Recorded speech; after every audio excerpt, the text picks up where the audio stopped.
Welcome back. This is another one of our Winterfest, Buildfest, Fest lots. This is across, kind of diagonal from the Zeus Monastery, I guess. It's next to the racetrack, which has a pink skirting issue. It has to do with terrain paint, so I might just go in and put like floor tiles there and see if that helps. And I believe it's also near the cloister. Oh no, the cemetery. But what are we building? We are building basically the festival feasting grounds. I wanted an area that was almost exclusively food related. This is a very large lot though, so it devolved. But yeah, I just wanted like a big feasting grounds. I was gonna do like a big mead hall, and I did actually build that, but I hated it and I bulldozed it because I got mad and then I regretted it, and here we are. The game also crashed a bunch of times while I was building this, which was frustrating.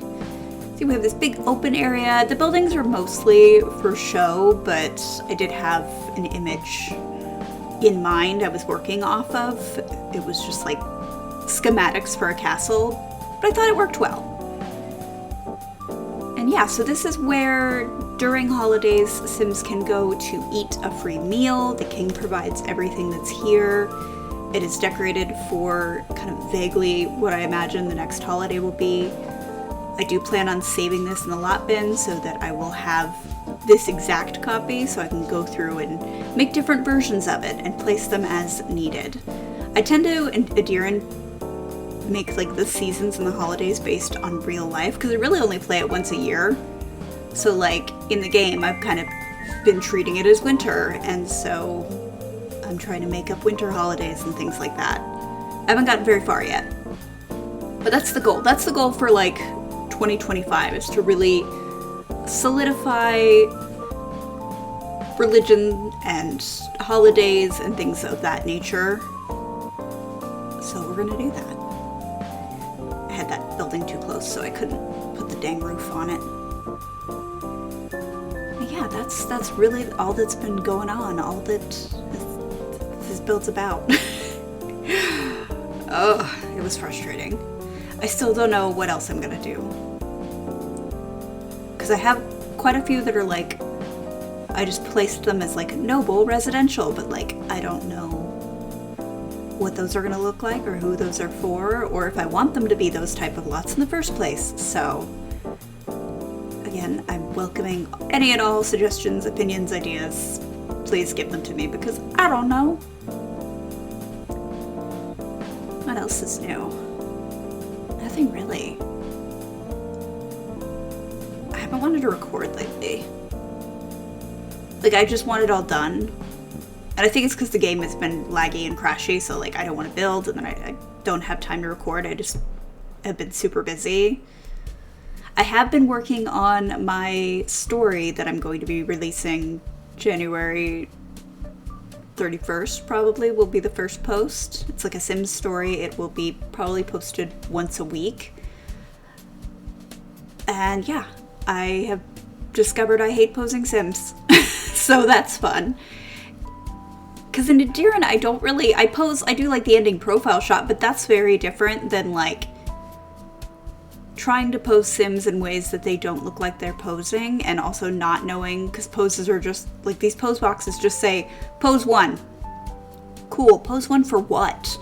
Like, what am I doing? So I might need to build some sort of database or something that is, because I know that some exist, but like some of the pose boxes I have are not on that, and like I just need something easy and accessible to me that I can use as like a guide while posing Sims, because oh my god, hate it because they just don't look natural. They look posed, and so it's just like, oh come on, and then you gotta move them just right. It's aggravating. I was not happy, but I think I did it okay. I mean, and there are some things that are a little bit off. It's never gonna be perfect. But I'm okay with that. It doesn't need to be perfect.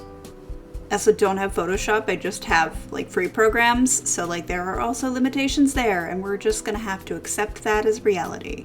The story is the important part. And I've got I actually wrote another part of it today. Basically how it's going to be released is like chapter 1 is in 18 parts.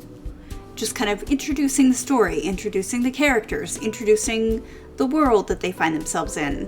Because all these characters come from established fantasy series.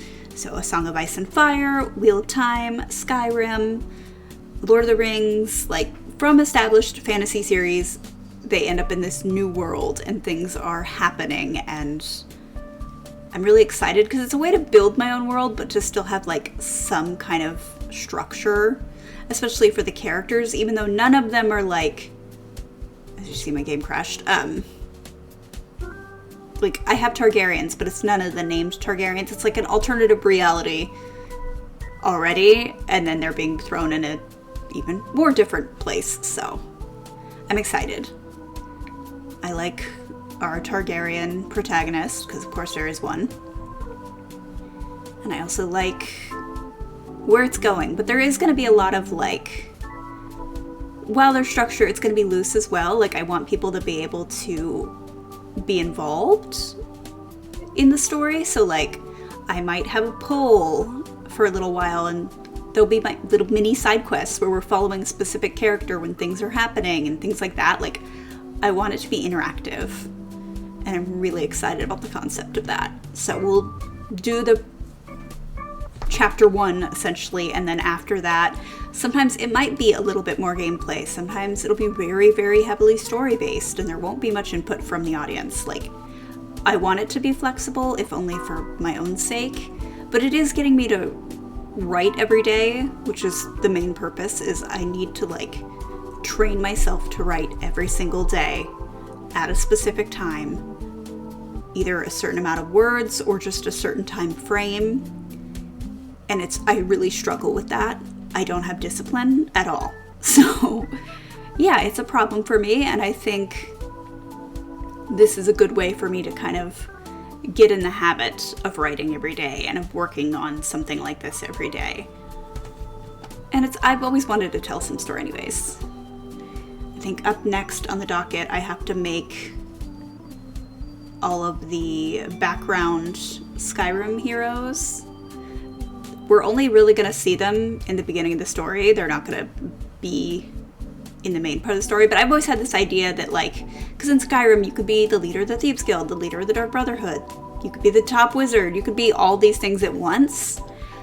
But I like the idea that actually it was several, like for lore purposes, it was several individuals, and then hundreds of years later they were kind of amalgamated into one person, because that's a lot of times how folk stories end up being the stories that they are, is they combine a bunch of different parts of stories and figures, and it all becomes one hero, essentially. There's a book called The Hero with the Thousand Faces. It's really good.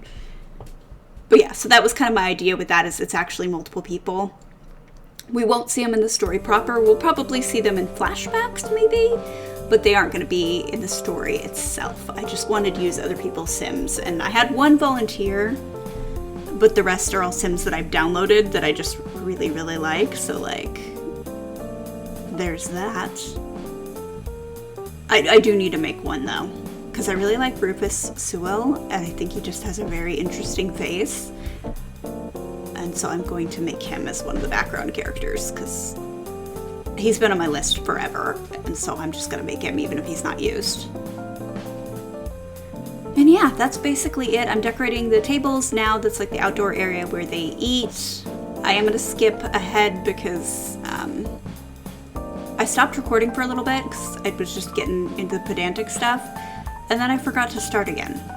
And by forgot to start again, I mean I didn't. And I think I say this again because I recorded a build tour after this. But like, yeah, sorry. My bad.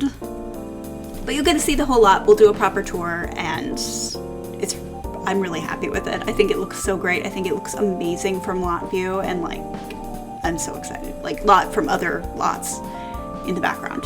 You know what I mean. So yeah, I'll see you in a minute.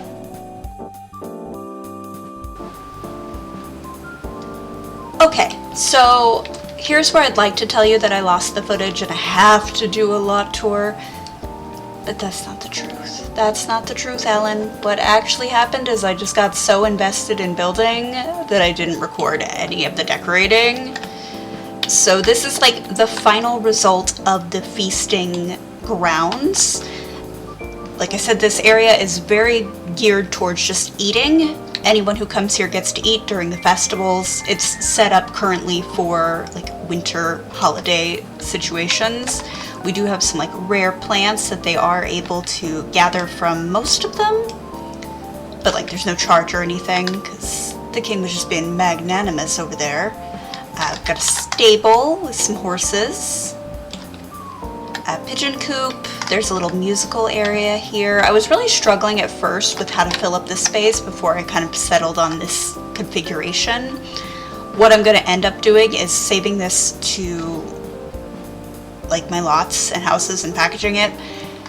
Not for download, unfortunately, there's too much CC, but for me, so that I can replace it during the different festivals and not have to like worry about redecorating. So we've got a bonfire here. There's a little easel. People could get their portrait painted. This is where they eat. We've got like a storage area in here. The buildings are more just kind of for show, except for this one here. So this one I ended up filling with buyable food, but there's not really a cash register, so I don't know if that's functional. I just saw it as food storage for the festival, like this is where they put it all. And here is the kitchen, again, to prepare food for the festival. It's pretty sparsely decorated, but I don't foresee Sims going in there too often. This area is mostly for the nobles only. It's kind of their little getaway from the peasantry if it gets to be too much. This room is completely empty except for the chocolate machine, and I figure what goes in there is like all of these tables and stuff when it's not in use and when there's not a festival, all of that gets stored in that area because these are wooden tables. You don't want them out all the time, it's just for the festival. And lastly, there is a restroom. So yeah, this is our feasting grounds that I hope to be using more of. I want there to be holidays, I want there to be celebrations. We're ignoring the racetrack that just has a permanent pink soup ground. I don't know how to fix it, I've tried. Yeah, and then that's the Zeus Monastery over there. So thank you so much for joining me. I hope you liked this video. If you did, please give it a like. It really does help, and I will see you in the next one.